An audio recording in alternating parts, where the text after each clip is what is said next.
Before we start, big spoiler alert for everything that happens on Attack on Titan. I will be discussing events that happened in the last season, so make sure you have watched the entire show before watching this video.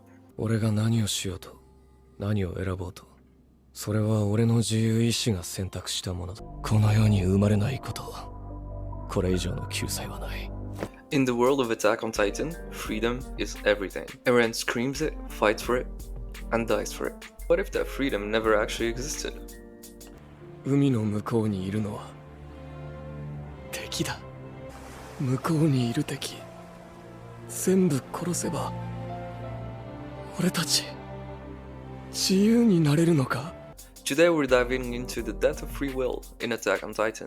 We're gonna be talking determinism, we're gonna compare what Zeke thinks as well as Eren. We're gonna analyze whether anyone ever had a choice in this story.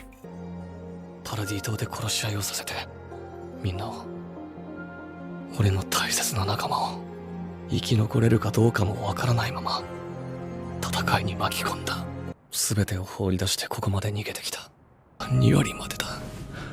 もう決まっている。Determinism is the idea that every event, including human actions, is caused by previous events and conditions, like the domino effect. Once the first one falls, the rest will follow. In Attack on Titan, the Determinist machine is powered by memory, as the Attack Titan inherit not just the power but knowledge of what's to come, through the memories of future holders of the Titan. ミカサやアルミ、みんなを救いたいなら使命を全うしろ。ミカサ、アルミ、誰のことだ? Eren is seeing the future before he's even lived it. It's not prophecy, it's determinism.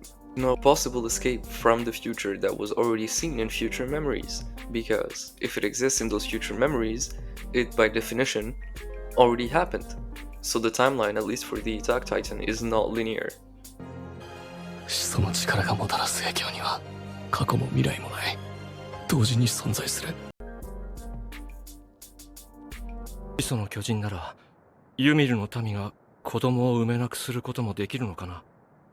この世に生まれないこと、これ以上の救済はない。 Zeke Yeager is a textbook self-determinist. He believes that suffering is inevitable.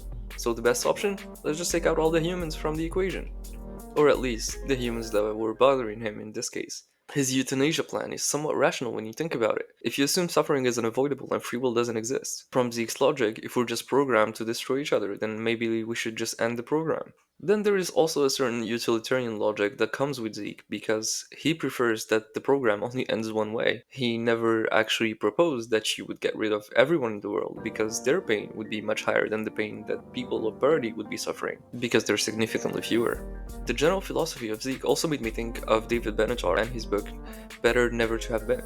David Benatar is the flag holder for the antinatalist movement. The idea of the antinatalist movement to promote not having kids, not because of the usual environmental reasons necessarily, but also to save them from any sort of potential suffering that exists in the world.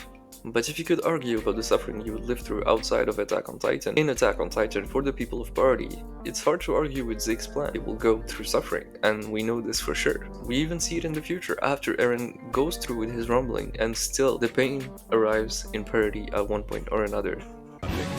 Hass und Zorn sind eine zweischneidige Klinge.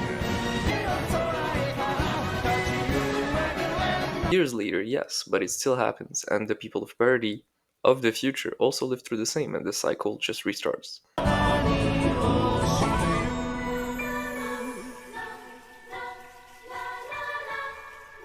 So Eren sees the future that Zeke proposes, but he chooses differently.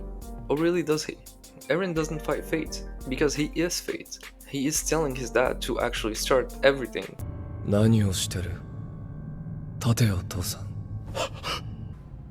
忘れたのか? 何をしにここに来たのか?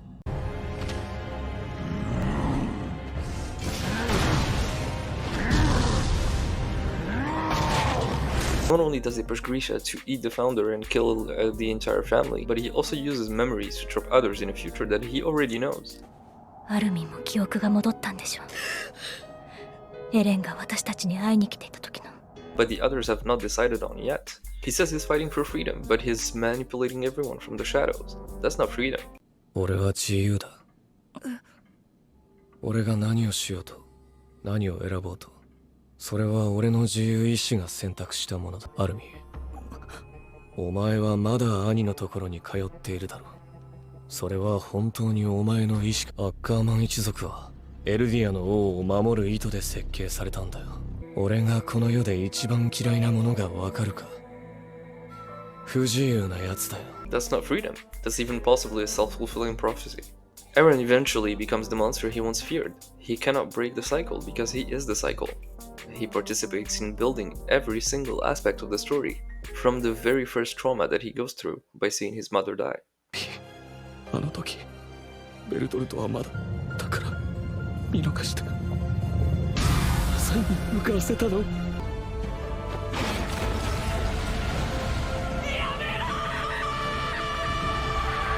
But look, there's a final twist here. What if free will and determinism aren't actually mutually exclusive?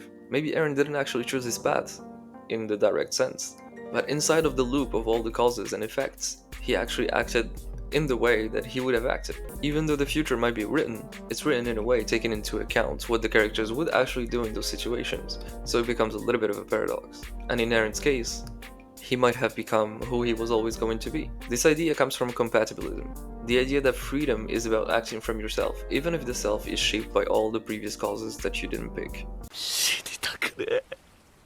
ミカサとミテと一緒にいたい。人類の8割を踏み殺した。これは自由の奴隷だ。 In this scene, Eren cries he doesn't fully understand why he did what he did, and yet he says that he had to. He was never free.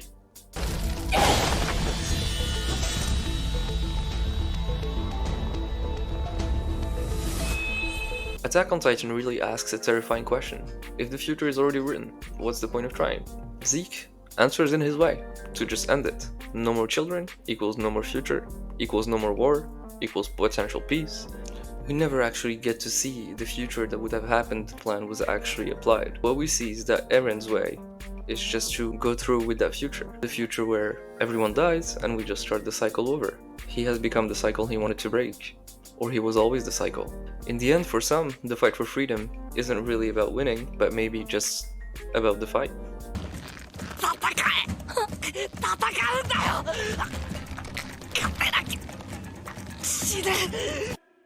はあ？僕は逃げてない。耐えろ。まだ離すな。エレンに託すんだ。 Freedom exists. Probably. Maybe it's inevitable.